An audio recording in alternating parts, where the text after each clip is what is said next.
Hoa Sen Home hân hạnh đồng hành cùng chương trình.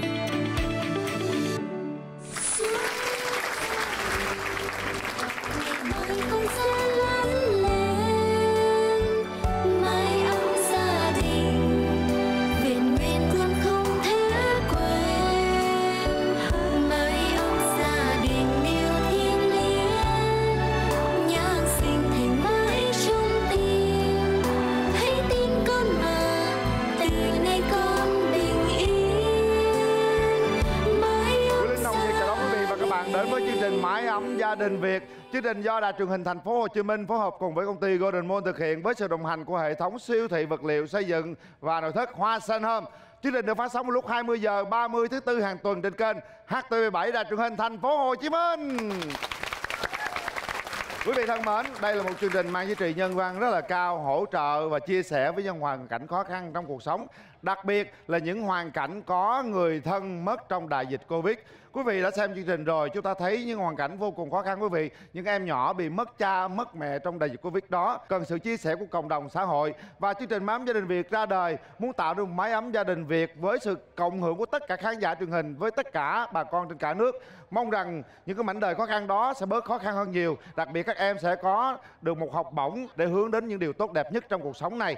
Và ngày hôm nay cũng thế, chúng ta sẽ cùng giới thiệu 3 gia đình tham gia những trò chơi trong chương trình Mái ấm gia đình Việt. Với những cái cố gắng của họ, hy vọng rằng họ sẽ được bước vào vòng trong để có những giá trị giải thưởng càng cao càng tốt quý vị nhé.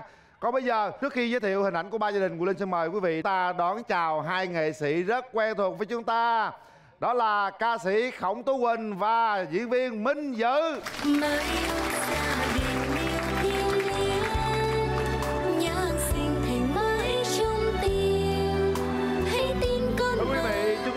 Đều là một gia đình, chúng ta ở trong một mái ấm gia đình Việt Nam. Hãy cùng yêu thương với nhau, đoàn kết với nhau để hỗ trợ giúp đỡ những hoàn cảnh khó khăn vượt qua cuộc sống này. Ngày hôm nay Khổng Tú Quỳnh đến với chương trình thì cảm xúc của em như thế nào? Lời đầu tiên cho phép Khổng Tú Quỳnh xin gửi lời chào đến các cô chú quý bà con có mặt trong buổi sáng ngày hôm nay và anh Quyền Linh. Chào em.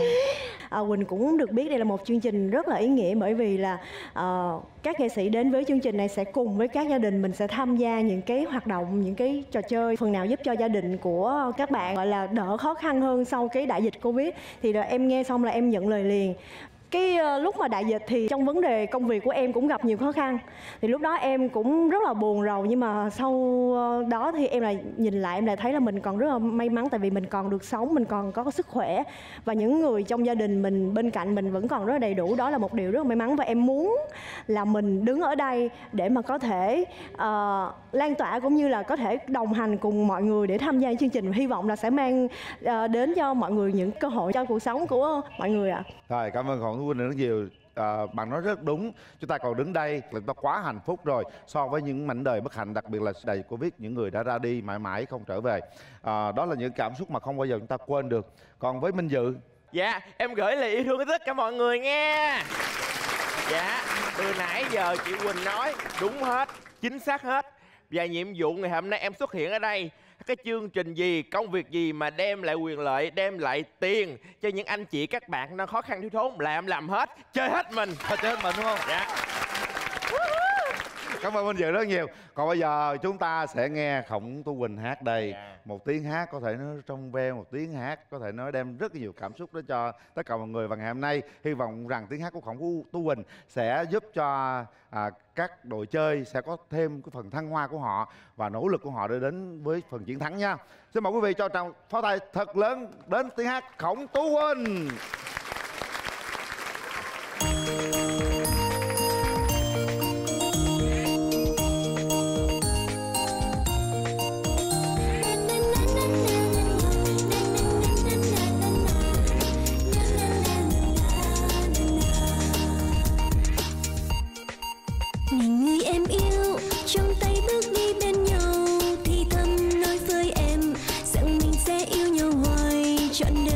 Sao và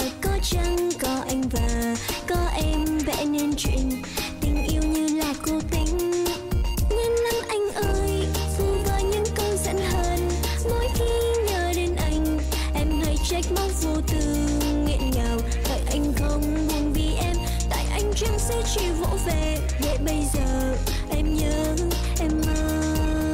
Nhớ lắm những lúc anh hay làm trò cười đùa từng câu nói cho trái tim em nhịp vang. Giọt nước mắt hay nụ cười em vẫn nhớ vẫn luôn tin rằng trái tim này sẽ không khi nào đổi thay. Biết không anh giờ đây ước mong anh kề bên để xua đi muộn phiền nhớ mong từng ngày. Hứa đi anh về ngày sau cũng tinh mắt sáng trong tiếng cười ấm lòng cùng nhau bước trong yêu thương.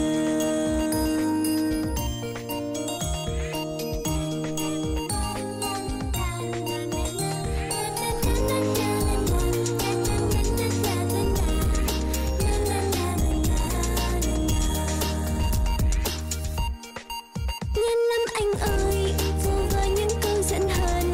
Mỗi khi nhớ đến anh, em hay trách móc vô tư nghẹn ngào. Tại anh không buồn vì em, tại anh chẳng sẽ chỉ vỗ về để bây giờ em nhớ em mơ. Nhớ lắm những lúc anh hay làm trò cười đùa từng câu nói cho trái tim em nhịp vang. Giọt nước mắt hay nụ cười em vẫn nhớ vẫn luôn tin rằng trái tim này sẽ không khi nào đổi thay. Biết không anh giờ đây ước mong anh kề bên để xua đi muộn phiền nhớ mong từng ngày. Người hỡi hứa đi anh về ngày sau cũng tinh mắt sáng trong tiếng cười ấm lòng cùng nhau bước trong yêu thương. Đời mang đến với quên và giấc cuốn em đi xa giờ không còn bên anh để xóa tan bao nhiêu ưu tư kỷ niệm ngày ấy. Cầm chặt tay anh đi em để không phải xa nhau cùng sánh đôi trên đường dài. Một tình yêu xinh như câu chuyện thân thiết. Biết không anh giờ đây ước mong anh kề bên để xua đi muộn phiền nhớ mong từng ngày. Hứa đi anh về ngày sau cũng tinh mắt sáng trong tiếng cười ấm lòng cùng nhau bước trong yêu thương.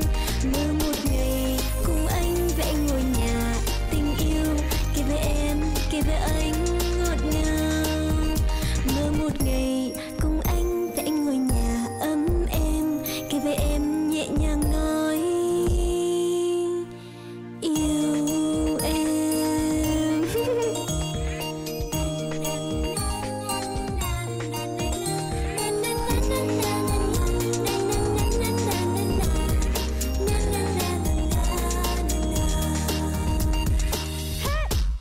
Mưa lất phất mưa bay này mà hát bài này nó ấm áp ha, mà nó vui tươi nữa. Dạ. Rồi cảm ơn Khổng Tú Quỳnh rất là nhiều. Đó là năng lượng của chương trình Mái Ấm Gia Đình Việt. Bây giờ chúng ta sẽ gặp gỡ 3 gia đình ngày hôm nay để xem hoàn cảnh của họ thế nào. Cô Linh, Khổng Tú Quỳnh cũng như Minh Dự mời quý vị đến với gia đình đầu tiên, đó là gia đình của chị Thắm. Mái ấm gia đình.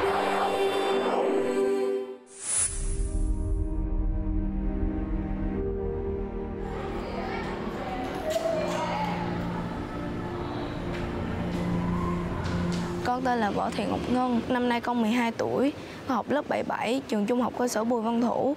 Nhà ba con mất vào tháng 8 năm 2021 do đại dịch Covid-19.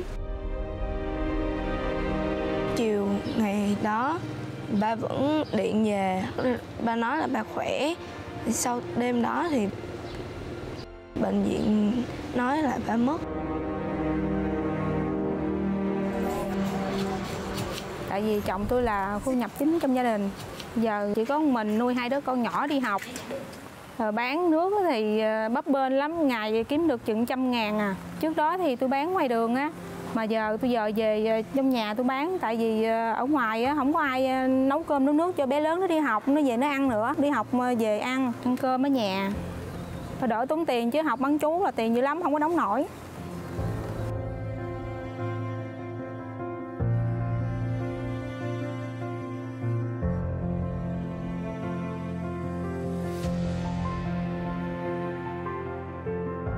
Nhà mẹ học mới về. Sáng nay con đi học về trễ vậy? Dạ, tại vì con bận chụp lắm. Mẹ rửa rau rồi nát hồi xuống luộc rau cho mẹ nha. Dạ. Hiện tại bây giờ thu nhập hàng tháng chắc cũng được chừng 2-3 triệu thôi. Thì cái thu nhập đó là làm sao mà nuôi đủ cho 2 đứa con ăn học.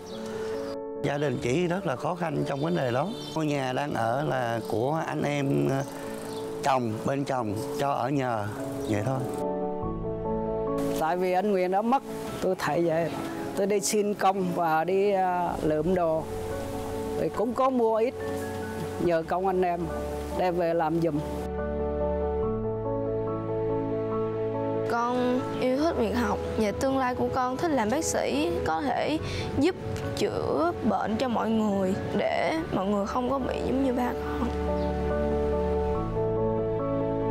Có một lúc thì cũng không có tiền thì cũng có nghĩ tới là tính dự định là cho bé Ngọc Ngân nó nghỉ học. Tại vì gia đình mình khó khăn quá, mẹ muốn con nghỉ học để có thể bớt một phần nào đó.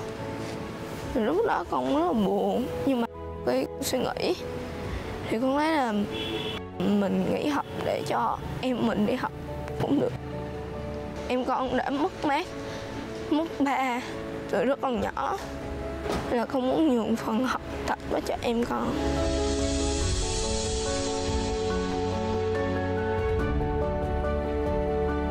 Bé Ngân một học sinh nói chung là ngoan, học sinh giỏi của lớp, ảnh hưởng về hoàn cảnh gia đình vậy mà bé Ngân vẫn là gì tiếp tục học tập và giữ vững thành tích của mình. Thì giờ chị chỉ tập trung chị suy nghĩ về làm sao mà chị có tiền, chị lo cho hai đứa con của chị thôi, chị không bao giờ đi bước nữa. Tại vì chị thương chồng chị lắm, chị không đi nữa đâu, thương các con chị, sợ đi thêm bước nữa rồi hả, rồi người ta đối xử đâu tốt với con mình đâu. Con thấy cuộc sống mẹ rất là khó khăn, mẹ một ngày mẹ chỉ làm được mấy chục ngàn mà mẹ còn phải nuôi con và em con nữa, thì rất là áp lực cho mẹ. Con cảm ơn mẹ vì đã yêu thương và chăm sóc hai chị em con.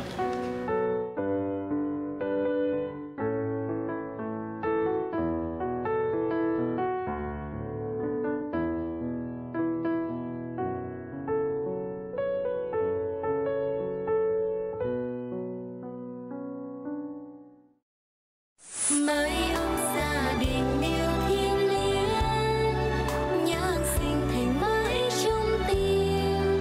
Hãy tin con mà từ nay con bình yên. Mấy ông gia đình. Chúng ta vừa xem xong đoạn video clip về gia đình của chị Thắm. Thật ra cái suy nghĩ của con gái á, nó rất là sâu. Con biết suy nghĩ cho mẹ, biết suy nghĩ cho em. Nhưng mà chú nghĩ rằng á, là con cũng phải cố gắng tiếp tục học. Bởi vì chỉ có học mới thay đổi được số phận thôi. Phải cố gắng lên chị ơi. Không thể để cho em nó nghỉ học được. Sau này em nó có một tương lai tốt đẹp mà hỗ trợ lại cho chị nữa. Cảm giác của Khổng Tử Quỳnh thế nào? Lại khóc nữa rồi. Mới 12 tuổi nhưng mà em thấy là bé rất là biết suy nghĩ. Bé thương mẹ và biết suy nghĩ cho em. Thật sự là thương và rất là nể. Tại vì bạn 12 tuổi thì em thấy với cái lứa tuổi này thì thường là các bạn vẫn còn rất là nhỏ và chưa có biết suy nghĩ nhiều đến những người bên cạnh. Mà bé rất là tình cảm, rất là thương và em thấy là đây là một cô bé rất là hiếu thảo. Dạ thưa anh, thì em xem xong video clip thì nói thiệt ở đây là hai mẹ con mà ai cũng đang cố để hiểu cho vị trí của nhau hết á. Giống như chị đây thì nói là sợ đi bước nữa thì không biết cái người sau có tốt với con mình không. Còn bạn này thì lại nghĩ là bây giờ mình biết đâu cái lúc này mình tạm thời mình nghỉ học thì giúp được một phần kinh tế cho mẹ và em mình sẽ học giúp phần của mình. Nhưng đúng như anh Linh nói thì mình tạm quên ý nghĩ đó đi. Tức là cái việc nghỉ học lúc này tốt cho hiện tại, mình thấy vậy thôi, chứ nó không có xứng đáng cho tương lai của mình đâu. Phải ráng học, tại vì con chữ có thể đổi được cuộc đời mình đó. Nhớ nha. Chị ơi. Dạ. Bé nhỏ ở nhà đang học lớp mấy vậy? Dạ là học lớp mầm. Lớp mầm hả? Dạ. Rồi bây giờ mình đến đây mình tham gia chương trình này, ai ở nhà giữ bé? Sáng chở hàng sớm á, chở đi học luôn chứ chở đi vô nó hoài. Dạ. Nằm đêm suy nghĩ thì mình định hướng cho gia đình mình như thế nào hả chị? Giờ cũng không biết sao luôn. Giờ thì cũng cố gắng hết sức có thể để cho bé nó có tiền nó để học. Vậy thì hôm nay cố gắng chúng ta sẽ vượt qua những cái vòng chơi của chương trình để có một số vốn nào đó nhất định. Rồi mình sẽ phát huy cái việc kinh doanh của chị ha. Con gái ước mơ của mình là bác sĩ hả? Dạ. Mỗi lần con thắp nhang cho ba, con cầu mong ba cái điều gì?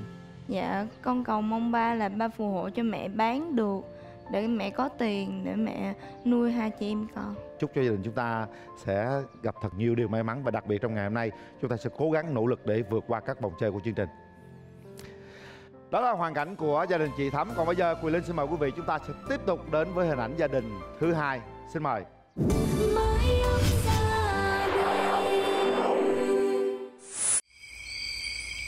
Dạ Thuận ơi, cha về nè. Cha mới về. Cha làm mệt không? Mệt. Con mới nấu đồ ăn nè, cha vô ăn cơm.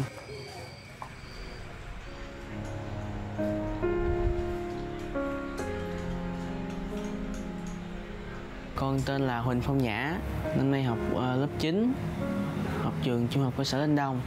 Năm nay con 14 tuổi. Hiện tại con đang sống với cha và em trai.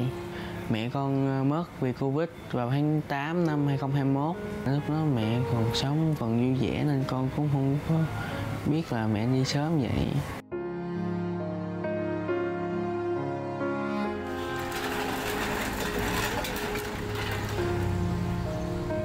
Tôi chọn công việc giặt da chai này tại vì sức tôi không có đủ đi làm nặng được. Bên cạnh đó thì chữ vẽ tôi không có rành, không biết, là nhỏ lớn thì không có học, thành ra không có đi làm công việc khác được.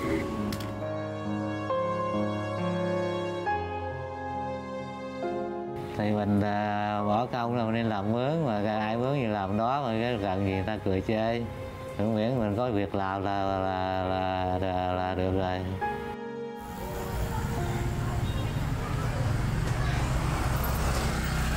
Hôm nay em muốn ăn cái gì để anh hai đi ra chợ mua nè? Dạ em muốn ăn gà rán. Thôi nhà mình không đủ tiền hay gì, thôi để anh hai kiếm thịt anh em mua cho Ly ăn nha. Dạ. Lại nay mua rau ăn cho nó mát nữa. Dạ.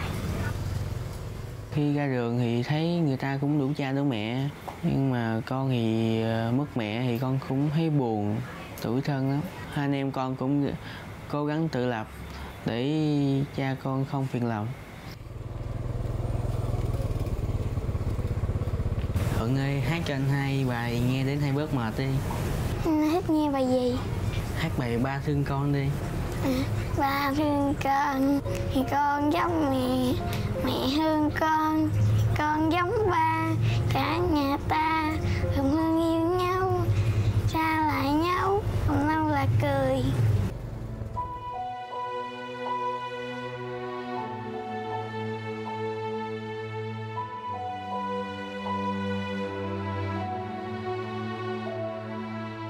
Đó, hồi xưa đó là tôi bị còi mắt á, mắt hai bên này nó không có thấy đường.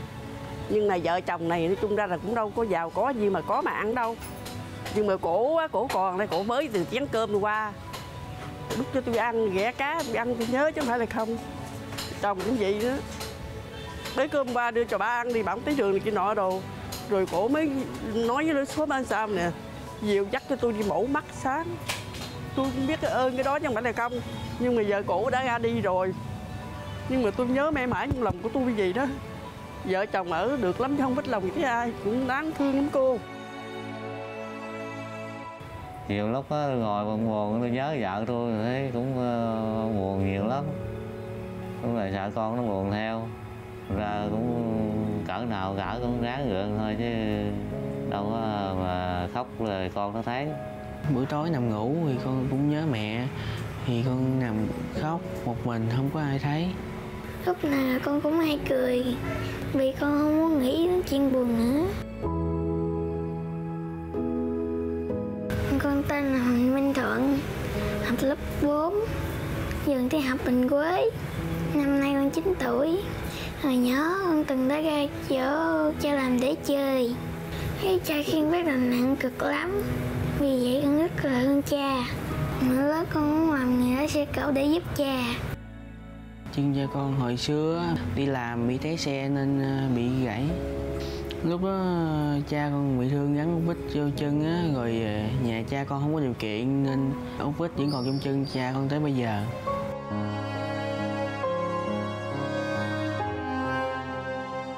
Cha con làm về nghe trai, nhưng con không cảm thấy xấu hổ với bạn bè. Tại vì ba con làm công việc này mệt nhọc để nuôi cho con với em con rất nhiều. Con rất tự hào vì cha con. Rồi sau này là già rồi không có lo được cho hai đứa nhỏ nhỏ là tôi cũng chưa biết tính sao đây nữa nè.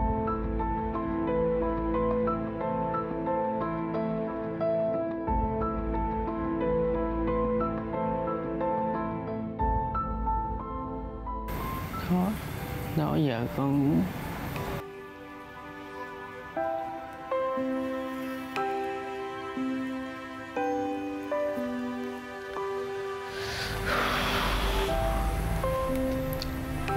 đó giờ còn chưa nói lời yêu thương nào được với cha.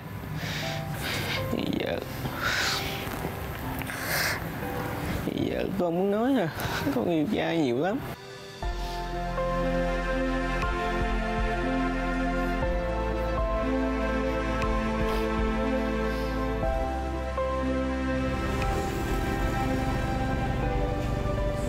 Dù về chân tôi yếu như vậy tôi cũng ráng cố đi làm là tôi lo cho hai cháu, hai con nó đi ăn học. Dù có cực thì cũng có mát bụng nữa.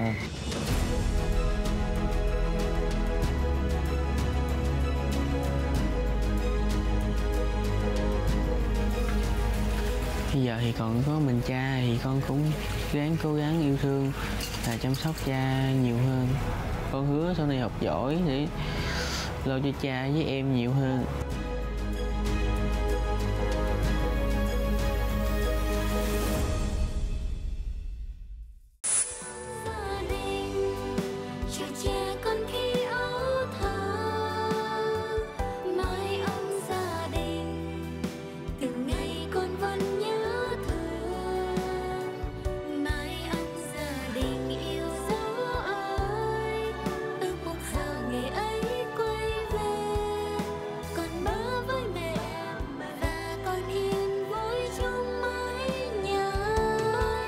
Thưa quý vị, với gia đình đầu tiên chúng ta đã thấy được giọt nước mắt của những người phụ nữ.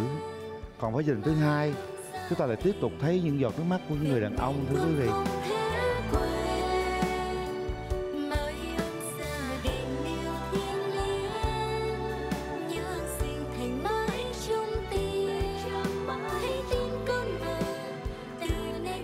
con ơi, cái ngày mà mẹ con mất đó thì con có được vào bệnh viện thăm mẹ không, hay là mẹ con mất tại nhà thế nào con?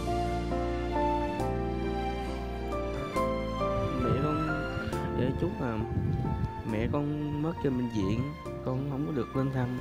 Trước khi mất chị có căn dặn với anh điều gì không? Trước khi vợ mất thì nằm trong bệnh viện, vợ mượn điện thoại người ta.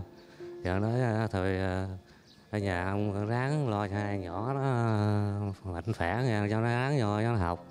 Đừng có bỏ nó tội lắm. Con nhớ mẹ nhiều không? À, mẹ còn sống thì mẹ lo cho con dẫn đi ăn hả? Dạ. Con thích ăn gà rán hả? Dạ. Rồi từ lúc mẹ mất giờ ba có dẫn con ăn gà rán không? Dạ không. Không luôn hả? Có cô Khổng Tử Quỳnh thì dẫn con đi ăn kìa. Hay là bây giờ gọi liền xíu nữa mình vô mình quay xong mình ăn liền được không? Đó, thấy chưa? Được không? Dạ được. Được đó. Một chút cô Khổng Tử Quỳnh sẽ gọi ship gà rán cho con ăn tại đây luôn nha. Qua chương trình mình mới thấy được là có quá nhiều hoàn cảnh họ rất là cơ cực, rồi xong rồi Covid này ập đến, cuộc sống của họ lại càng khó khăn hơn. Em cảm thấy rất là thương. Em cũng cảm thấy là mình quá là nhỏ bé, nhưng mà không vì thế mà mình buông xuôi. Mà em mong là tuy là mình nhỏ bé nhưng mà mình sẽ cố gắng, mình làm được cái gì để mà giúp đỡ cho mọi người xung quanh thì em sẽ cố gắng hết sức. Dạ, tâm sự thiệt với anh Linh là ngày hôm nay tới đây là tâm lý em chỉ muốn đem lại tinh thần, đem lại một chút tiền bạc và niềm vui cho những gia đình khó khăn thôi. Mà hiện clip lên hết hoàn cảnh này tới hoàn cảnh khác thì mình kiềm chế cảm xúc mình không có được nữa. Nghe bạn nhỏ tâm sự á, là thèm những cái món ăn ngon mà mẹ nấu. Thiệt sự trên đời đối với cha với mẹ ai cũng sở hữu những điều kỳ diệu riêng hết. Và phải nói là có những điều mà chỉ có mẹ hoặc là ba mới làm được cho mình thôi. Thì bây giờ những cái điều đó còn trong ký ức. Đó là những cái khó khăn của gia đình thứ hai. Và tiếp tục chúng ta lại cùng động viên họ để họ có thể vượt qua. Còn bây giờ thì chúng ta sẽ đến với gia đình cuối cùng trong ngày hôm nay. Mời quý vị hướng về màn hình.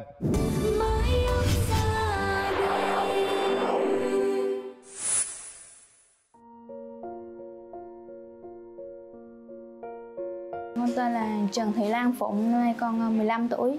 Con học lớp 9 tại trường Trung học cơ sở Lê Thành Công. Hiện tại con đang sống với mẹ, bà ngoại, cậu với lại chị hai. Ngoại con thì lớn tuổi, nên còn cậu tư con thì do bệnh dịch nó cũng thất nghiệp. Thì hai con thì bị bệnh, nên là mọi thứ đều phụ thuộc vào mẹ con. Ba con thì mất do dịch Covid-19 vào năm ngoái.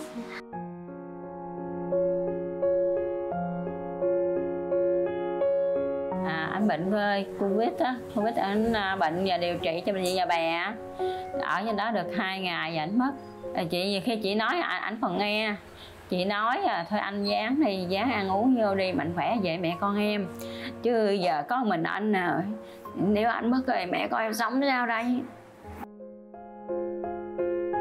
Anh chỉ rơi mắt ra này. Thì ở nhà mới điện lên là ở bên Thiêu á, đưa hũ cốt về nhà. Bé nhỏ nó nghe tin nó cũng khóc quá, trời nó khóc với mẹ, sao mẹ giấu con, mẹ cho con biết. Tại vì sợ nó nhà nó cũng bị, nên đâu dám nói là vụ bố nó mất đâu, sợ nó suy sụp.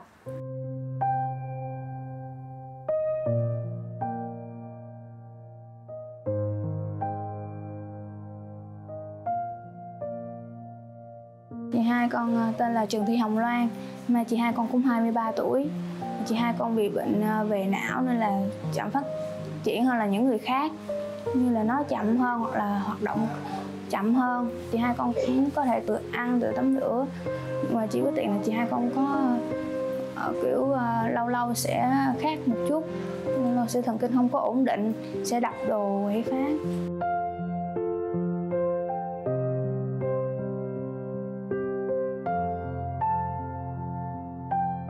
Lâu lâu phải lên cơ nó quậy lên vậy đó, nó đập đồ, đập điện thoại cũng có, hay đập cửa. Thì khi nó đập tá là quạt cũng có đập nữa. Phải chị điều trị, chở điều trị uống thuốc cái nọ, xong rồi thằng phải nó im.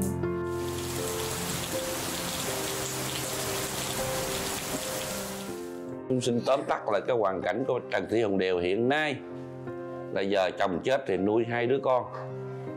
Bản thân làm công nhân, một đứa con bị tâm thần, một đứa con thì đi học. Khó khăn lại chồng chất khó khăn. Trong nhà mình thấp quá, nhiều khi mưa hoặc nước lên rồi đó thì nó trào vô cái sân này nè. Còn không người ta chạy xe ngoài đường á, nước tạt vô, nó trào vô nhà. Nên chị phải nâng làm cái khúc đó cho nó nước đựng vô nhà.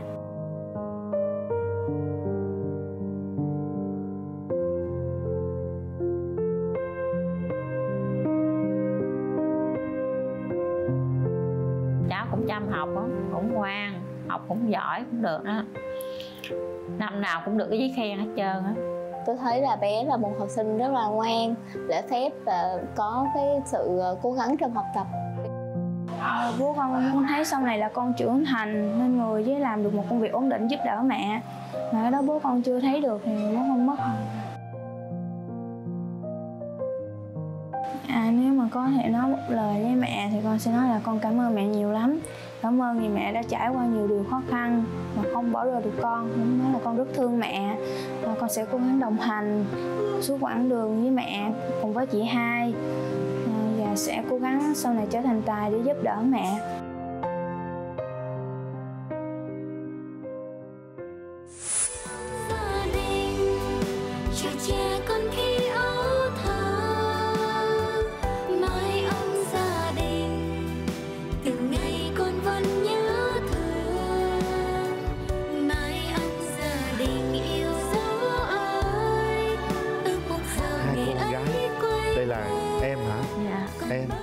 Còn chị là đang bị bệnh, đang ngồi đang ngồi đây đúng không?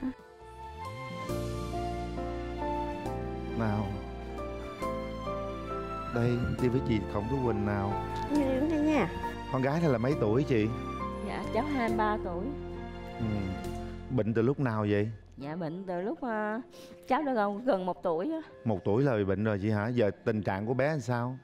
Dạ thì uống thuốc đều á thì cháu khỏe không gì hết, mà ngưng thuốc cái là cháu nó quậy nó. Vậy à. Con gái con đang học lớp mấy? Dạ con đang học lớp 9. Lớp 9 hả?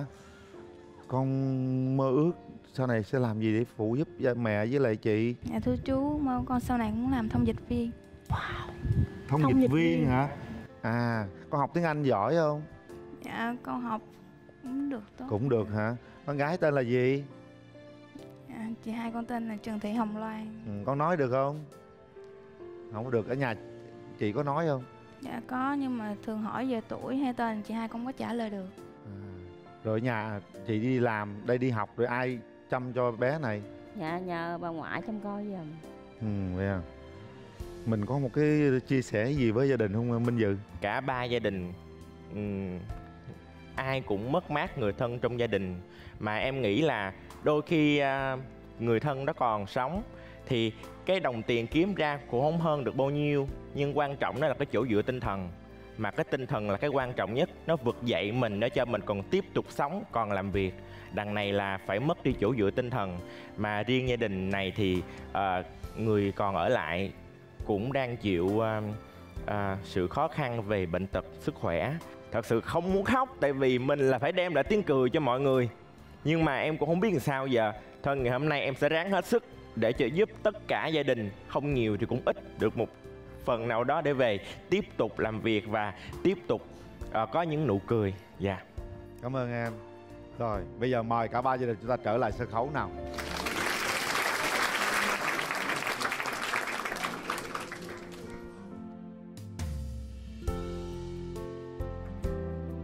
Thưa quý vị, cả ba gia đình, mỗi gia đình có một nỗi khổ riêng, có mỗi gia đình có một cái khó khăn riêng. Cả ba gia đình ngày hôm nay ai chiến thắng cũng được quý vị. Ở đây chúng tôi không phải thắng thua, nhưng tôi muốn đem cái sự nỗ lực và cố gắng của từng gia đình để họ cứ thế mà phấn đấu trong cuộc sống này. Nếu như cuộc sống này mà chúng ta không phấn đấu, chúng ta không nỗ lực, chúng ta cứ buồn rầu như thế thì chắc chắn rằng không bao giờ phát triển được. Chính vì thế, một trong những cái điều mà tôi luôn luôn hướng đến với tất cả gia đình tham gia đó là sự nỗ lực và cố gắng. Cho dù nỗi buồn, cho dù giọt nước mắt đã tuôn rơi, cho dù khó khăn, khổ cực đến đâu đi nữa, cuộc sống nó vẫn đang tiếp diễn. Chúng ta vẫn phải cố gắng, vẫn phải nỗ lực trong cuộc sống này để chinh phục, để vượt qua khó khăn đó, để hướng về phía trước. Và hãy cố gắng lên. Xung quanh chúng ta vẫn còn rất là nhiều điều tốt đẹp. Xung quanh ta có hàng vạn trái tim yêu thương để đùm bọc, để chia sẻ với những gia đình như thế này. Yên tâm, đừng lo lắng gì cả. Chúng ta cứ cố gắng, chúng ta sẽ thành công nha. Nào, hãy vui lên, hãy cười lên, hãy cùng với mái ấm gia đình Việt để chúng ta hướng về một tương lai tốt đẹp. Và bây giờ, Quyền Linh xin mời cả ba gia đình, chúng ta sẽ bắt đầu với những phần thử thách của chương trình Mái ấm gia đình Việt.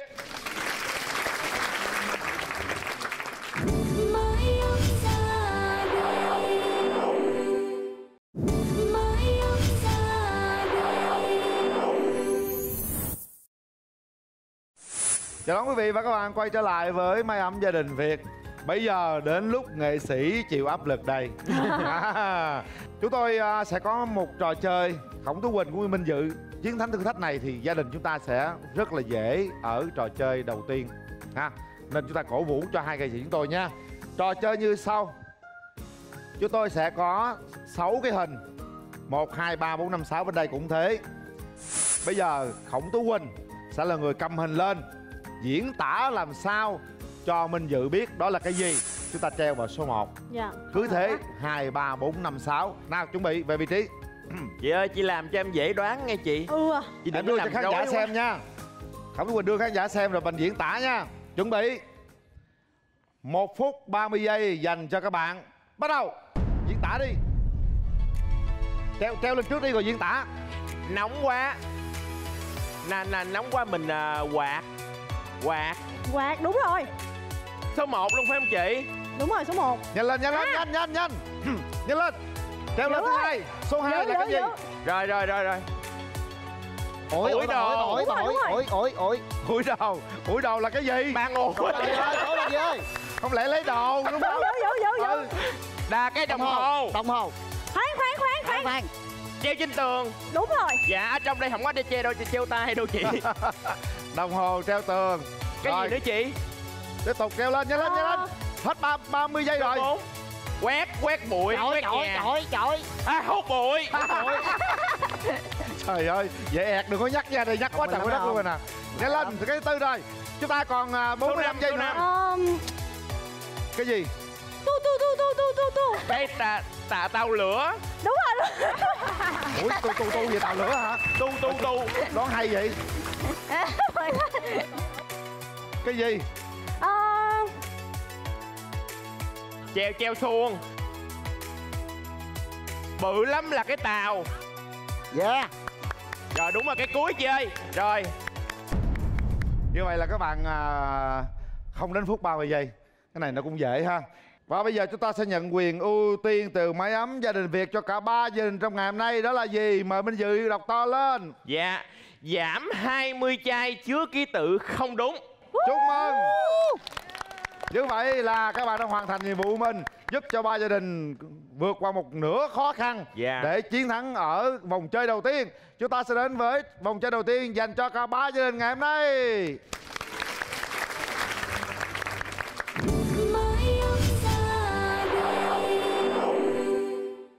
Chào đón quý vị và các bạn đến vòng chơi thử thách đầu tiên của máy ấm gia đình Việt. Bây giờ 3 gia đình sẽ tham gia thử thách này.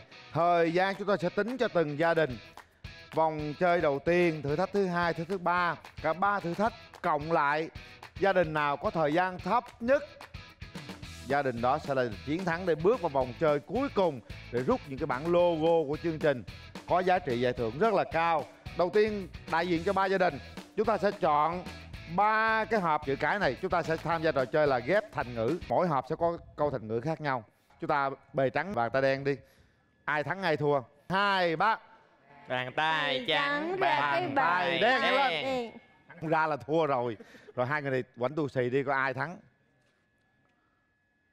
Rồi người này thắng, người này có quyền chọn trước 3 cái hộp này, xong rồi tới con chọn thứ hai và người kia là nghiễm nhiên là có cái hộp cuối cùng. Nào, con thích chọn cái nào? Chọn hộp nào? Hộp đầu tiên đúng không? Rồi còn 2 hộp này con chọn hộp nào? Hộp đó. Rồi nghiễm nhiên hộp giữa là của con. Nào đứng vô, cả 3 người đứng vào vị trí hộp của mình ha.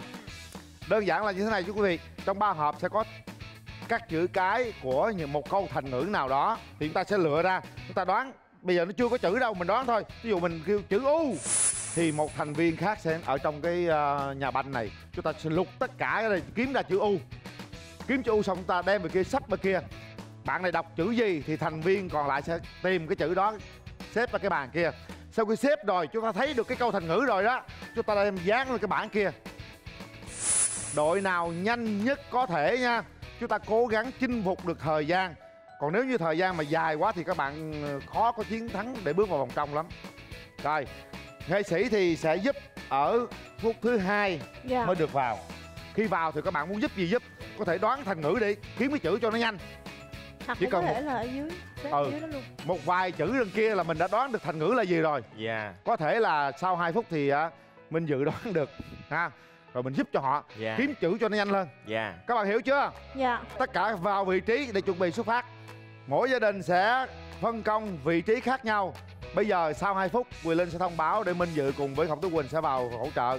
Mỗi chữ chúng ta sẽ không có dấu và tất cả các dấu nằm ở đây. Dấu hỏi, dấu ngã, dấu quyền, dấu nặng nằm ở đây hết. Chúng ta phải nhanh để tìm được những dấu đó và dán vào cái bảng để cho nó ra một câu thành ngữ nào đó. Mỗi gia đình có một câu thành ngữ khác nhau. Sẵn sàng. Tôi sẽ tính thời gian từ lúc này nha. Chúng ta chú ý, thời gian càng thấp càng tốt. Chính vì vậy nên ta làm càng nhanh càng tốt. Làm nhanh là chiến thắng. Tất cả sẵn sàng. Thời gian dành cho 3 gia đình ngày hôm nay trong máy ấm gia đình Việt bắt đầu. Chữ D. Chữ D. Cờ sơi đúng không? Cờ sơi đúng không? Tìm đi. Chữ D á. Chữ bờ. D. Này cái bờ nhanh lên, tìm nhanh lên rồi chạy. Chữ gì đấy? Lẹ lên nhanh ơi. Không được hỏi lẹ lên. Đẩy vô. Chữ giờ chứ. Chiết lên, để chậm ra. Chữ D. Đúng rồi đó. Chữ giờ á. Ủa cái nắp rồi kìa. Đúng rồi, chữ giờ. Chữ giờ nha. Chữ giờ với chữ cờ. Chữ giờ là gia đình nào? Người ta đâu có biết được. Gia đình nào sẽ nói lớn lên. Hai bên này là chữ giờ nè. Bên này là chữ cờ. Giờ nha. Mình phải chú ý tập đi gia đình. Rồi sai. G phải không? Giờ. Giờ. Cờ á Bảo. Cờ C á. C á. Mình phải nói lớn lên cho thành viên gia đình mình nghe. Có che nè. Có che lấy che trước đi. Mà. Đó, cái này mới dục dưới nè. Nhanh. Chữ C. C. C có C luôn. Đâu? Minh Dự vào được rồi. Vào đi, vào hỗ trợ tìm đi. Ship lại, vào ship bên nhà banh luôn. Chữ gì nè? Cố lên nào. Có chờ. Tiếp chưa? Có chờ. Mỗi gia đình là một thành lắm. Kêu dục ra ngoài luôn á. Đi. Chữ T nè. Sơi. Chữ Y. Chữ bò. Ai chữ bò? Chạy gì nó nói gì đó. Ai có chữ bờ không? Bây giờ nhà chị Thắm chưa có chữ nào nè. Chị Thắm Đâu coi coi. Nhà chị Thắm có một chữ à. Rồi phải không? Có không? Có. Quăng đâu rồi? Giờ lên. Gờ đây. Phải. Gờ lại ship. Đây, gờ đây. Nào. Gờ. Chữ gờ. Quỳnh ơi. Có gờ chưa? Anh lên gờ kìa, chữ gờ lên. Coi cái thành ngữ nào. Đây gờ đây. Mình đoán được. Gờ có không? Gờ chạy. Gờ. Đi ai lấy? Đây. Bây giờ chúng ta đoán xem thành ngữ nào được. Có chữ B không? Có rồi, mình sẽ Chữ B này phải không? B á. Xe kìa. Đoán được không? Đoán được chưa? Chữ H nào? Chữ H nào? Lên. Chữ H nào? Câu gì chưa con? Cái này chữ B nè. Chưa đoán được luôn. Chữ bò. Còn chữ B hả? Chữ D. Lấy ra đi. B. Cái gì vậy? B. Gì đó chứ? Chữ bò. B lên B. Đọc chữ đi. B. Rồi vậy đó. Chữ sườn á, nó chữ sườn. Ra chưa? Chữ B á, chữ B hay chữ D nè? Chữ D.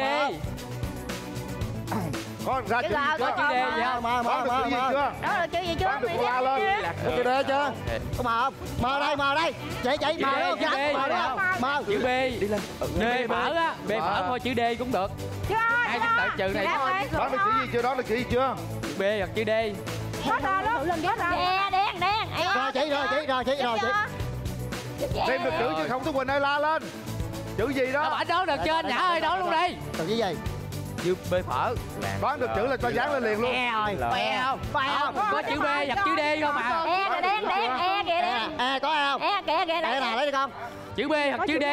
Dám chữ không có chữ đó luôn rồi. Đen. Chữ B phở á. Em ơi. Chữ phở nè. Bỏ ra. Chữ B chữ D. Vô tìm. Anh nợ. Ai còn mấy chữ này không? Ai bây giờ ra chữ rồi đó. B. Có Bên đây thấy rồi đó. An cư lập nghiệp nè, tre già măng mọc nè. Có gì không vậy? Chữ U với chữ O. Chữ U. Không có U. Anh nợ nữa. Còn chữ mình nợ. Ở đây là ra nợ. Bên kia là chữ anh nợ bờ phở đó kìa. Nè nợ cậu. Rồi bờ phở á. Mày đâu có chữ C. An cư Đây. O với M. Sẽ dấu hỏi em. Chỉ một chữ A thôi. Lục đi kiếm đi, còn thiếu chữ. Có rồi.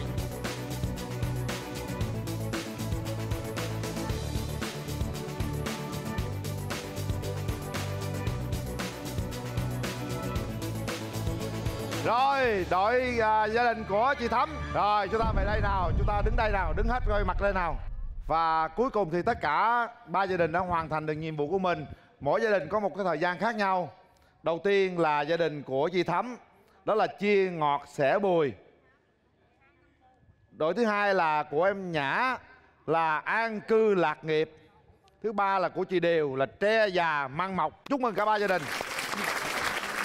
Chúng ta sẽ bắt đầu công bố thời gian của 3 gia đình. Gia đình của anh Phong, thời gian là 9 phút 47 giây. Chúc mừng gia đình Phong.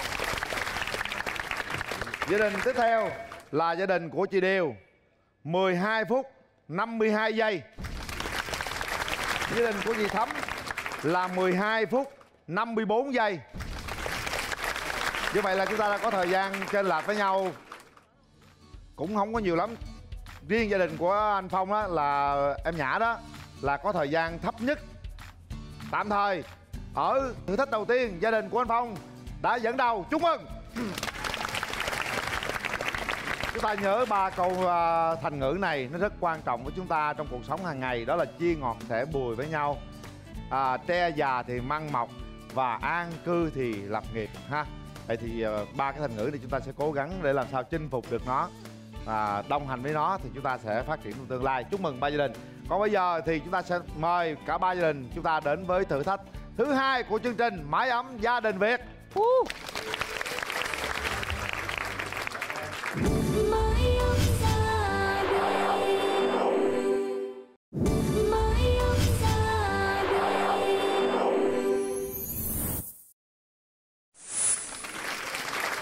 Chào đón quý vị quay trở lại với Mái Ấm Gia Đình Việt. Đây là thử thách thứ 2. Mà trước khi đến thử thách thứ 2 thì nghệ sĩ sẽ giúp cho hai gia đình bớt khó khăn hơn. Vẫn như hồi nãy, một cái trò chơi nho nhỏ. Nếu như Minh Dự, Khổng Tú Quỳnh mà chiến thắng á, thì mỗi gia đình sẽ bớt áp lực đi. Trong vòng 1 phút 30 giây cầm cái bóng này giống như đi hội chợ đó. Dạ. Ở dưới quê có đi hội chợ không? Cầm cho nó gãy là mình thắng. Đúng rồi. Ném. Hi. Rớt. Hay quá. Dắt lâu. Em đề xuất anh chơi luôn. Đề xuất anh chơi hả? Cái này được tính luôn hả anh ha? Hả? Cái này tính luôn không tính. Đèn mẫu thôi, thấy không? Còn một chút á là mỗi người sẽ làm 4 cái như vậy đó. Nói chung là 2 đứa cộng lại là 8 cái là thắng.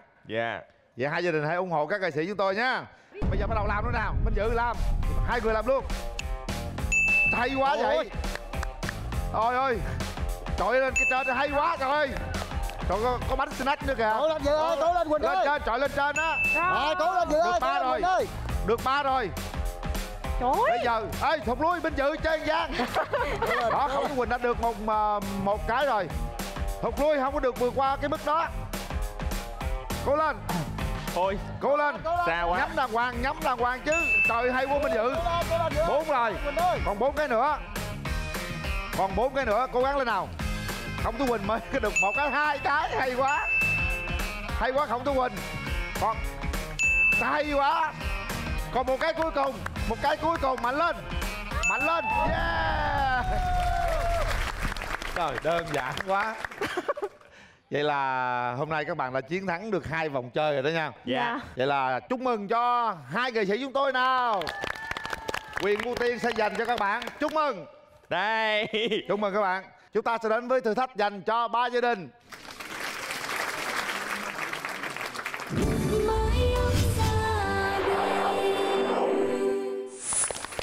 Gia đình đầu tiên sẽ khởi động. Gia đình thứ 2 tiếp theo sẽ rút kinh nghiệm gia đình thứ nhất. Gia đình thứ 3 có nhiều kinh nghiệm hơn nữa. Vì vậy chúng ta lại thi coi gia đình nào trước, gia đình nào sau. Thắng á là mình chơi đầu tiên. Ai mà thua là nhì là chơi giữa, còn ai mà thua bét là chơi cuối cùng. Chuẩn bị bàn tay trắng, bàn tay đen nào. 3, 2, 1. Bàn tay trắng, bàn tay đen. Rồi, bây giờ là thua nè, là chơi cuối. Đó, ngược lại vậy đó. Hai bên tù xì. Ai thắng là chơi đầu tiên. 3, 2, 1. 3, 2, 1.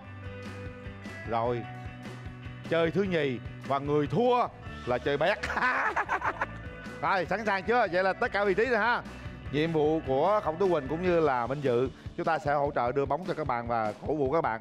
Khi mà 2 phút kết thúc anh nói vào chơi là các bạn có thể đi bóng. Và mỗi gia đình đá vào chỗ đất 6 số như vậy thì sẽ chiến thắng nha. Chuẩn bị. Nào, tất cả vào vị trí. Và bây giờ chúng ta bắt đầu tính thời gian nha. Khiêu lệnh nó bắt đầu nha. Tất cả kiểm tra đồng hồ. Minh Dự.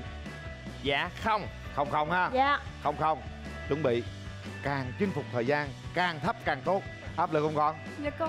Có hả? Hồi đó giờ con có giờ tham gia những trò chơi thế này chưa? Dạ chưa bao giờ. Cuộc sống phải có áp lực con. Dạ. Có áp lực chúng ta mới thành công. Không áp lực chúng ta không thành công. Chuẩn bị. 3, 2, 1. Bắt đầu. Chuyển bóng nhanh lên con, nhanh lên. Chúng ta phải chinh phục thời gian càng nhanh càng tốt. Chạy đi. Cố gắng chỉnh bóng càng nhanh càng tốt. Đúng rồi. Chuyển qua đây, chuyển qua kia. Đúng rồi. Cố lên, chuyển qua đó. Chuyển qua đó luôn. Chưa đâu nha. Khi tới đây hẳn đầu mới đi. Kéo, lấy chừng kéo. Rồi, đi. Rồi, đi luôn đi. Nhớ đừng có ba đá nhẹ thôi. Lên lấy cái chừng kéo. Chuyển bóng vô. Chuyển bóng vô đó. Rồi. Trời, điêu luyện quá nè. Đến vị trí này. Đi qua tích tắc đúng rồi. Đi chính xác đó. Lại xong rồi đi từ từ Chuyển qua đúng rồi. Rồi anh đi luôn anh. Đá là nó bị văng ra Chuyển xa. qua. Đó xong rồi. Định vị ở đây, rồi đá đi. Chuẩn bị định vị đó. Chạy về lấy bóng nó lên. Chạy về.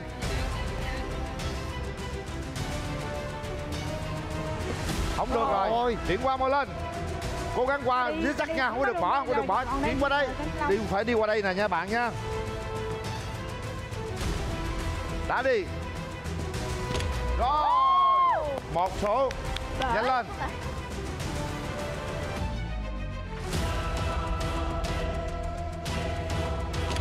Rồi, 2 bảng. 2 bảng rồi, còn 4 bảng nữa. Cố gắng lên nào. Bữa nay mình làm cầu thủ đi Khổng Tú Quỳnh. Dạ. Không có Quỳnh phải tự đá nha. Được 3 bảng rồi. Đá đi. Đá luôn ơi. Trời ơi. Không được rồi. Tức quá. Mạnh lên nào. Sút. Trời ơi. Đi bóng. Được 3 số rồi. Nhanh lên. Cố gắng nào. Không được luôn. Lụm anh vô. Ủa anh, nãy em đá rớt cái số 3 rồi mà.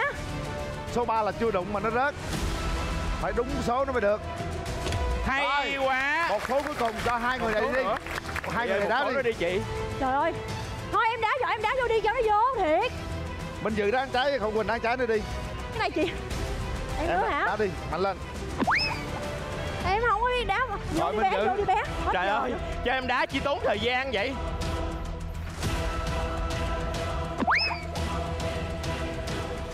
Wow. Rồi, chúc mừng gia đình đầu tiên. Quỳnh Linh xin mời gia đình thứ hai.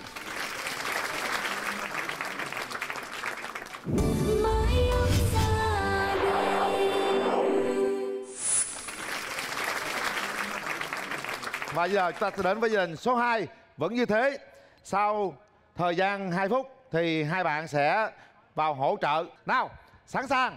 Con trai cố lên nha. Chỉ có sự nỗ lực và sự cố gắng mới giúp chúng ta vượt qua cái khó khăn và giúp chúng ta thoát nghèo thôi. Tất cả sẵn sàng.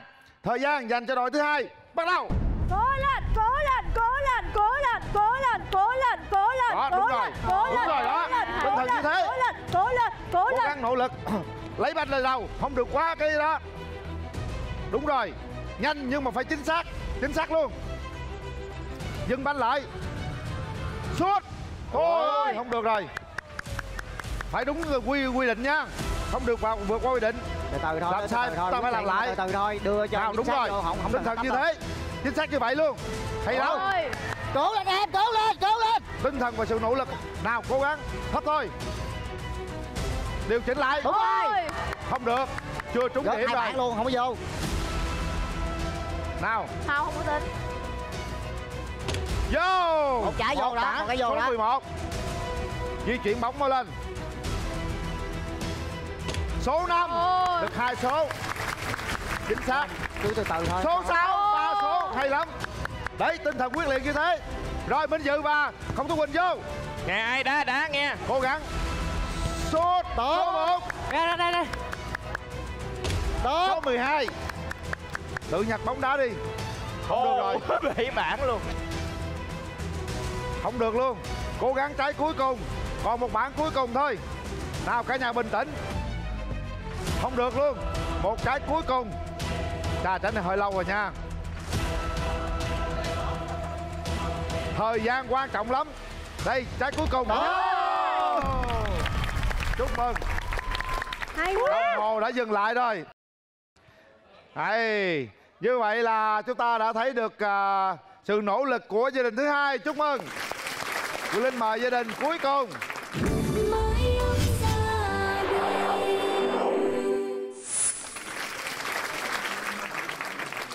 Gia đình cuối cùng vẫn tinh thần là cố gắng và nỗ lực nha. Mặc dù 3 người phụ nữ ở đây nhưng mà phụ nữ chưa chắc thua đàn ông đâu. Bây giờ phụ nữ mạnh mẽ lắm. Phụ nữ có thể làm lãnh đạo nè, phụ nữ có thể làm dâu nè, phụ nữ có thể là trụ cột gia đình này á. Sẵn sàng. Thời gian dành cho gia đình thứ 3. Bắt đầu. Cố lên. Cố lên, cố lên, cố lên. Từ từ thôi chị, từ từ thôi, từ từ đưa banh lại em cũng được.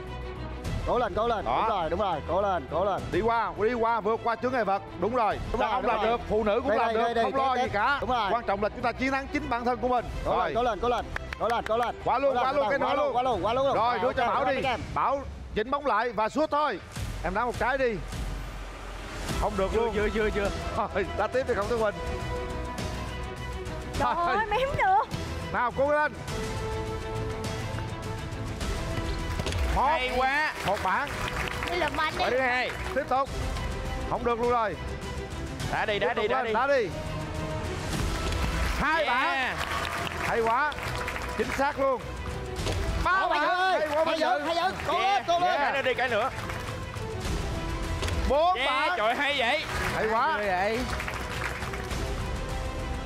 4 bảng thôi. Cố gắng lên nào. Nhanh lên. 5 bản. Rồi. Phải là 6 Cố gắng lên. 6 cái là Dự. 6 cái phải rồi. 4 cái. Minh Dự xuất sắc rồi. Ôm Minh Dự nào. Múa quá giỏi. Minh Dự. Quá giỏi. Rồi, bây giờ Hay quá vậy. chúng ta sẽ tiếp tục với mái ấm gia đình Việt. Mời quý vị. Đã được.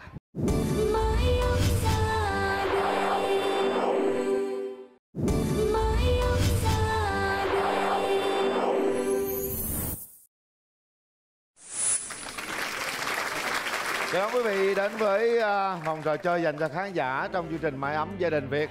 Chúng tôi sẽ có 5 câu hỏi dành cho khán giả tại trường quay. Nếu như quý vị nào trả lời đúng, chúng tôi sẽ tặng quý vị một phần quà, đó là chiếc ba lô rất là đẹp. Và bây giờ câu hỏi đầu tiên, rau càng cua có tên gọi khác là gì? Ai trả lời được? Rau càng cua có tên gọi khác là gì? Ai đâu? Rồi mời chị. Rau càng cua có tên là châm thảo. Chính xác. Chúc mừng.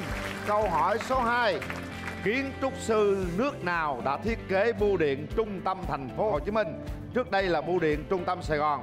Người ở nước nào? Nước nào? Rồi mời chị mặc áo trắng nào đứng lên. Kiến trúc sư người nước Pháp. Chính xác. Chúc mừng.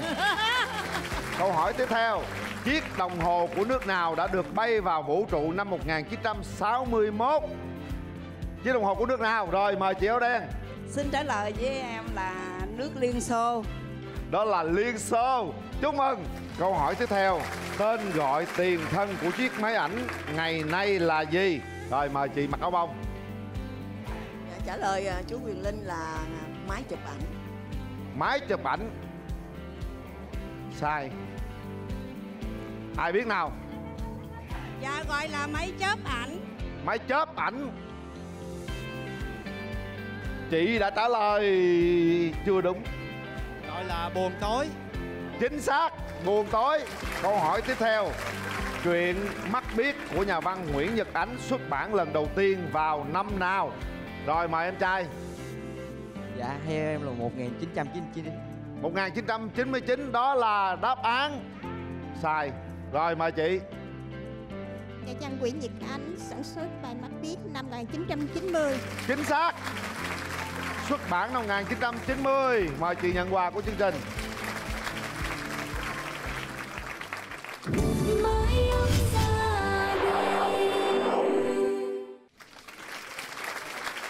Thưa quý vị, vượt qua 2 vòng chơi cùng với sự nỗ lực của Khổng Tú Quỳnh, của Minh Dự, chúng ta thấy được rằng là mỗi gia đình có một sự nỗ lực khác nhau.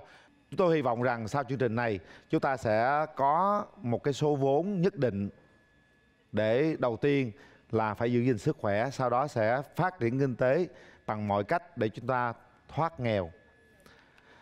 Và bây giờ Quỳnh Linh xin công bố gia đình về 3. Đó là gia đình của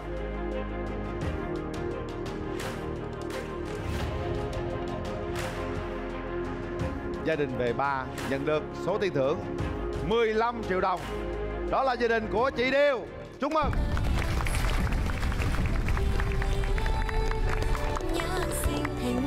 $15 triệu với nhiều người nó không phải là con số lớn, nhưng Linh nghĩ rằng trong giai đoạn này với hoàn cảnh này 15 triệu nó cũng là một cứu cánh để có thể hỗ trợ giúp đỡ cho gia đình chúng ta. Và mong rằng sau chương trình này sẽ có thêm nhiều niềm vui, nhiều sự góp sức của những tấm lòng nữa ha.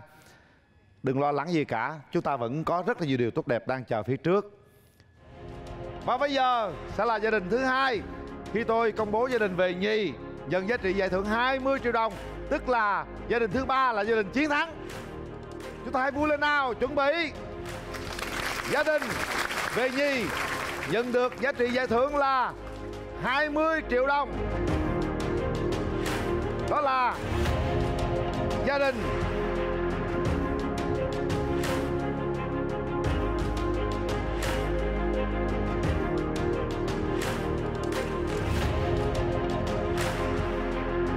gia đình dừng lại ở 15 phút 05 giây. Đó là gia đình của chị Thắm. Chúc mừng. Như vậy là gia đình anh Phong đạt giải nhất trong ngày hôm nay. Chúc mừng. Yeah. Gia đình chị Thắm sẽ nhận được giá trị giải thưởng 20 triệu đồng. Gia đình anh Phong sẽ tiếp tục bước vào vòng trong. Giá trị giải thưởng mình chưa biết nhưng mà cũng khá cao. Nào, tất cả chúng ta hãy cùng nắm chặt tay nhau, ôm chặt nhau để cùng lan tỏa tình yêu thương nào. Cả ba gia đình. Chúc mừng.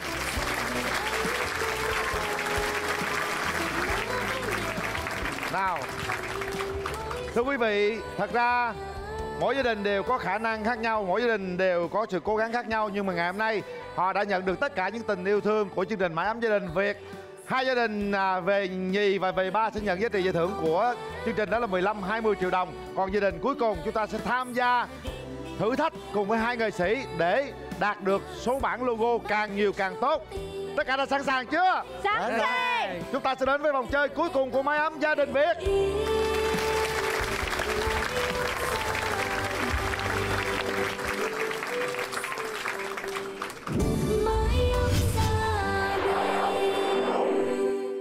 Chào đón quý vị và các bạn quay trở lại với Mái Ấm Gia Đình Việt. Đây là vòng chơi cuối cùng, vượt qua thử thách cuối cùng để gia đình em Nhã sẽ bước đến rút logo của chúng tôi.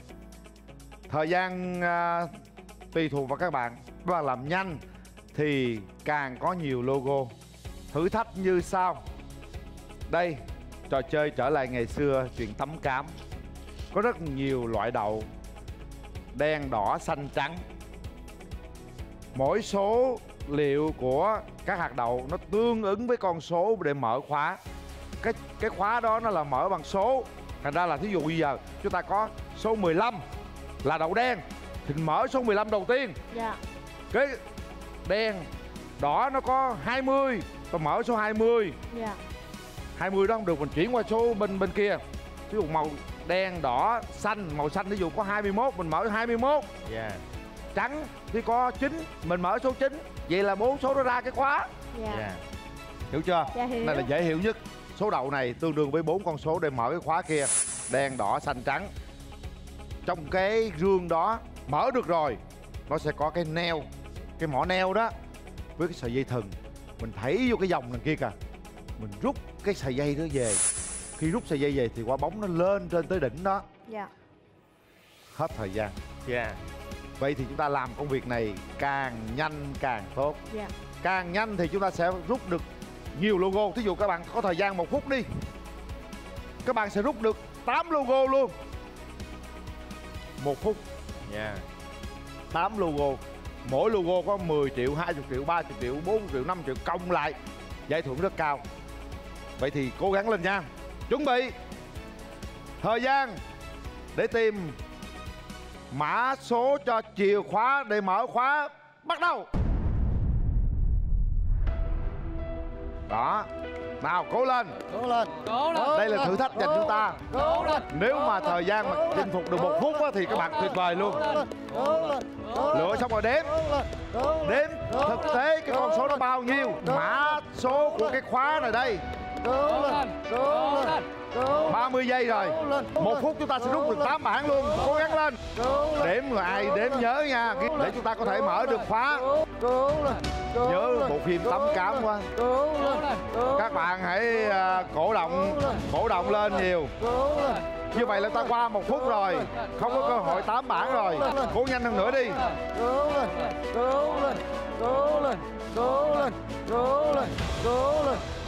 Đen, đỏ, xanh, trắng. Nhanh lên.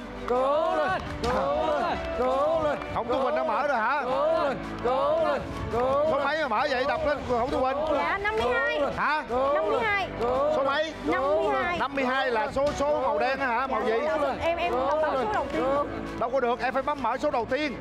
Cái màu đen đầu tiên đó. Dạ đúng rồi. Màu đen được mở chưa? Màu đen mấy hộp? 52. Mỗi số lượng hạt đậu chính là mã số để mở chìa khóa. Đen, đỏ, trắng, xanh, rồi đen, đỏ, xanh, trắng. Chúng ta đã vượt qua 2 phút 30 giây rồi các bạn. Để cho nó kỹ vô. Trời, chị quên cái số đen rồi hả? Rồi, trời ơi. Đếm lại một lần nữa chắc. Đếm rồi hả? Con số đen là quan trọng nhất. Bấm số đen rồi, bấm số đen rồi. Nó rõ nè, con số đầu tiên đó. Rồi, bây giờ lên bấm thử đi. Đâu có bấm thử được, nó phải có 4 số mới bấm luôn chứ. Ý là tại vì 2 số cuối nó sẽ ứng với tùy màu, không biết là màu nào mình phải thử. Bây giờ có 4 số tao mới thử được. Đen nhiêu? Đen bấm rồi, em bấm số 2 số tiếp theo thôi. Đen là 52 hả? Đen 52. Bấm số đen đi. Số đen đó là số đầu đó. Rồi còn các con số khác nó điều chỉnh xem. Cố lên. Cố lên. Đen đỏ xanh trắng, đen đỏ trắng xanh gì đó. Cố lên. Chưa có ra đâu. Có đủ số mới ra được. Cố lên. Có 4 số chưa em? Có 4 số chưa? Dạ rồi. Vậy là đi đếm màu xanh đi, đếm màu xanh đi. Chưa có số mà phải đủ 4 số mới thử được.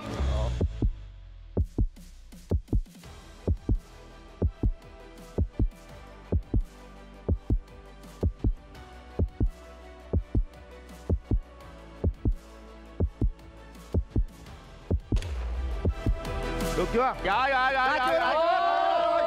quá. Rồi, nói cái gì đây, đi đây. Phải thảy lên. Cố lên. Số là ra liền hết chưa? Cố lên. Thảy lên xong nó kéo cái bọc lên. Thì kéo cái này ra, kéo dây này ra. Sát vô cái bọc để mình kéo cái bọc này, kéo cái banh lên. Ngay cái điểm kìa. Cố lên. Đúng cái điểm đó. Không được, làm lại. Thảy rộng luôn. Rồi làm dây ngắn quá thường rồi đi nè, tính đứng như nè. Buông cái dây ra. Cái dây nè. Buông ra luôn. Nè, thảy nè. Đó. Kéo đi. Kéo lên. Từ từ đó. Đó, vô. Cố lên. Mạnh lên.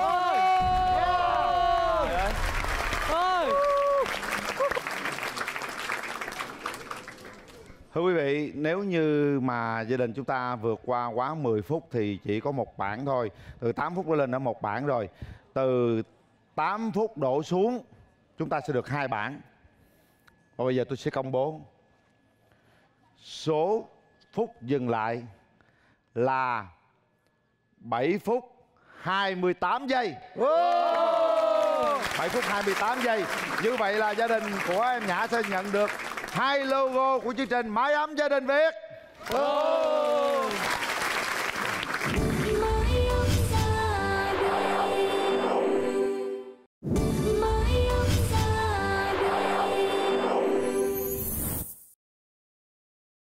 Quý vị thân mến, như vậy là chúng ta đã trải qua những cái áp lực với những cái thử thách của chương trình rồi. Cảm ơn hai nghệ sĩ đã cùng đồng hành với những áp lực đó. Giờ đây chúng ta chỉ có đến với kết quả thôi. 7 phút 28 giây là kết quả của gia đình anh Phong và em Nhã. Sẽ có cơ hội để chúng ta chọn 2 bản logo. Bây giờ chúng ta sẽ đến với logo đầu tiên. Xin mời đại diện gia đình. Mình chọn cái nào? Màu nào? Đó, Mái ấm gia đình Việt nè. Màu đỏ, màu vàng, màu xanh, màu tím, màu hương. Màu gì? Bây giờ gia đình bàn bạc với các nghệ sĩ bàn bạc đi. Màu gì? Màu đỏ ha. Màu nào anh lại anh chỉ đi. Rồi, mời anh về vị trí. Mái ấm gia đình Việt nào, xin mời. Rồi, đây. Mái ấm gia đình Việt với logo đầu tiên. Chúng ta sẽ có số tiền là 30.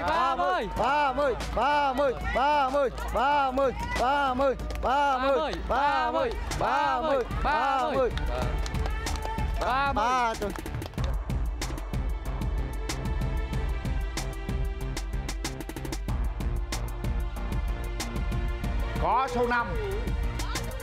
Rồi số 5. Quan trọng là số trước là số gì?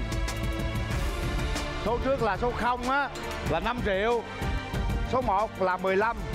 Số 2 là 25. Số 3, số 4, số 5, số 6 gì đó. Số càng lớn càng tốt. Số mấy?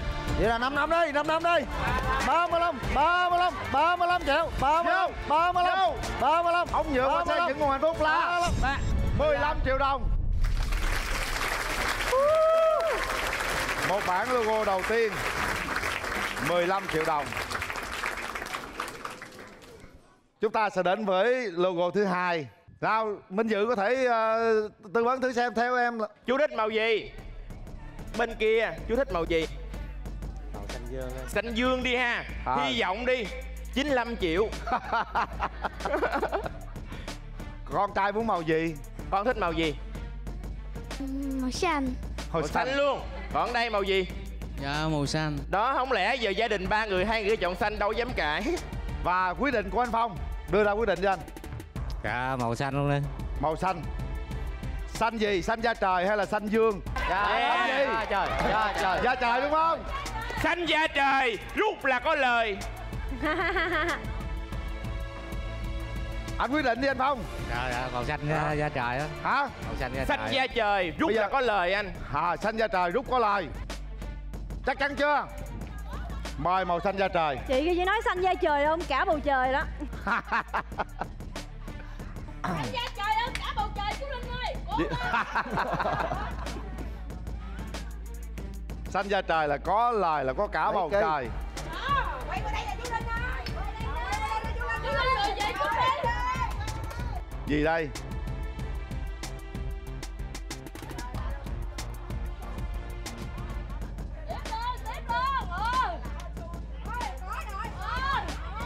Không không.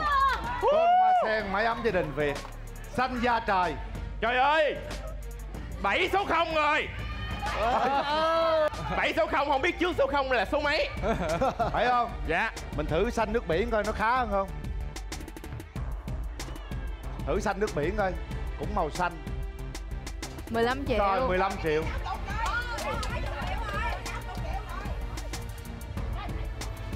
Vậy thì màu xanh da trời này là bao nhiêu?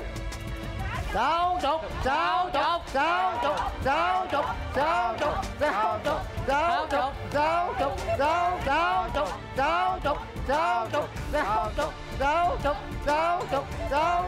Tôn hoa sen mái ấm gia đình Việt. 60.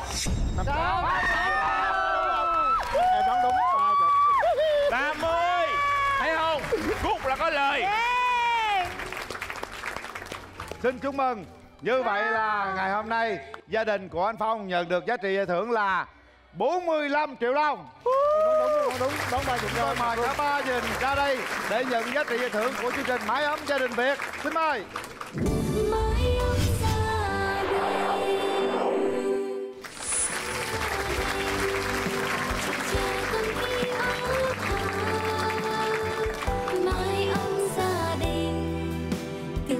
Kính thưa quý vị, phải nói là ngày hôm nay cả 3 gia đình đều cố gắng và đều nỗ lực, và chắc chắn rằng giá trị giải thưởng cũng tương xứng với sự nỗ lực và cố gắng đó.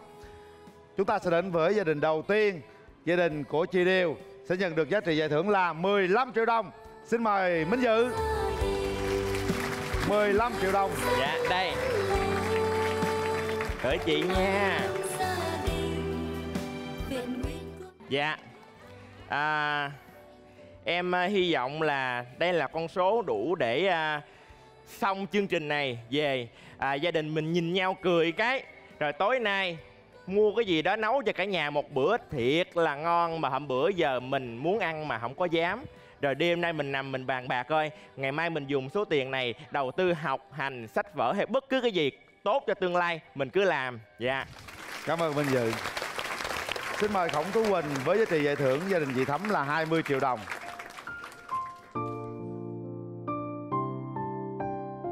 Hãy chia sẻ điều gì đi? Hôm nay Quỳnh rất là vui, thật sự là rất là vinh dự khi mà được tham gia chương trình cũng như là trao cho chị cái số tiền này. Rất là mong là với số tiền này cũng sẽ phần nào giúp cho gia đình chị có thêm niềm tin cũng như là tinh thần, và giúp cho em sẽ hoàn thành được cái việc học của mình, trang trải được việc học của mình được thật là tốt và luôn thương mẹ nha. Dạ. Cảm ơn Hồng Tú Quỳnh. Anh, em ý kiến em với chị Quỳnh không có người 15, người 20 được. Đúng. Phải bằng nhau. Cho nên là em với chị Quỳnh sẽ làm tròn con số bên đây cho bằng bên kia luôn. Wow. Là coi như là bên đây 20 triệu luôn. Còn lại là em với chị Quỳnh lo. Yeah. Như vậy là gia đình chị Thắm và gia đình chị Điều, mỗi gia đình nhận được 20 triệu đồng luôn. Với sự ủng hộ của Hồng Tú Quỳnh và Minh Dự. Chị Điều nói gì với Khổng Tú Quỳnh, Minh Dự đi. Dạ, chị cũng cảm ơn Minh Dự nhiều lắm. Dạ. Nhờ em có số tiền này, gia đình chị cũng trang trải qua mùa khó khăn này, chị cũng khó cố gắng đi làm để kiếm tiền nuôi 2 đứa con. Dạ. Đứa ăn học với lo cho bé lớn nó bệnh rồi đó, chị lo thuốc men cho cháu mạnh khỏe. Dạ. Rồi, giữ sức khỏe hết chị nghe. Rồi, gia đình chị cảm ơn Minh Dự nhiều lắm. Dạ, cảm ơn. Dạ, chị. Tuyệt vời. Cảm ơn Minh Dự với Khổng Tú Quỳnh đã hỗ trợ thêm cho gia đình của chị Điều ngày hôm nay. Tôi nghĩ rằng đó là một niềm vui, đó là niềm tin trong cuộc sống này. Xung quanh chúng ta có rất nhiều điều tốt đẹp chị Điều nhé. Và đặc biệt hôm nay những cái điều tốt đẹp đang đến với gia đình chị đó, với tấm lòng của Khổng Tú Quỳnh cùng với Minh Dự, chắc chắn sẽ có thêm niềm tin trong cuộc sống dành cho gia đình chị. Cảm ơn hai bạn rất nhiều. Còn bây giờ gia đình của anh Phong sẽ nhận được giá trị giải thưởng là 45 triệu đồng. Rồi đây, trên bước đường đời của hai con sẽ có sự đồng hành của Mái Ấm Gia Đình Việt. Một phần quà có thể xóa đi nhiều muộn phiền trong cuộc sống. Một phần quà có thể giúp con và Nhã có thêm học bổng để đến trường, có thêm một bộ quần áo mới, có thêm đôi giày mới. Đặc biệt là ngày hôm nay, hai con cùng với cha sẽ nhận được rất nhiều cái tình yêu thương của mọi người với chương trình Mái Ấm Gia Đình Việt. Anh Phong thấy thế nào? Dạ, thấy cũng là vui, được số tiền này lo cho hai đứa con học. Hồi đó giờ tôi chưa có khi nào cầm cái số tiền là 40 mấy triệu này hết. Nhã thấy thế nào Nhã? Cảm xúc của con bây giờ ra sao? Dạ, rất là vui. Thay mặt chương trình Mái Ấm Gia Đình Việt, cảm ơn Khổng Tú Quỳnh, cảm ơn Minh Dự rất là nhiều. Và chúc cho tất cả gia đình chúng ta luôn luôn gặp thật là nhiều điều may mắn trong cuộc sống này. Mỗi bước đi, mỗi một hành trình đều có sự đồng hành của nhiều mạnh thường quân, nhiều trái tim, nhiều tấm lòng trong cuộc sống này. Cho dù khó khăn cách mấy, chúng ta cũng phải cố gắng nỗ lực. Và chắc chắn rằng với sự nỗ lực cố gắng đó, chúng ta sẽ được sự đồng hành của hàng vạn trái tim, hàng vạn sự yêu thương đó. Hướng về phía trước, ánh sáng sẽ tới với chúng ta, những điều tốt đẹp sẽ đến chúng ta. Và ngày hôm nay chúng tôi cũng rất là hạnh phúc và vui mừng cảm nhận được tất cả những tình yêu thương của mọi người dành cho gia đình ngày hôm nay. Cảm ơn tất cả và đặc biệt cảm ơn nhà tài trợ, đó là hệ thống siêu thị vật liệu xây dựng và nội thất Hoa Sen Home. Thưa quý vị, chương trình Mái Ấm Gia Đình Việt được phát sóng vào lúc 20h30 thứ Tư hàng tuần trên kênh HTV7 Đài Truyền hình Thành phố Hồ Chí Minh. Chương trình với sự phối hợp của Đài Truyền hình Thành phố Hồ Chí Minh cùng với công ty Golden Ball thực hiện. Đến đây xin phép được tạm dừng. Hẹn gặp lại tuần sau. Xin chào tạm biệt.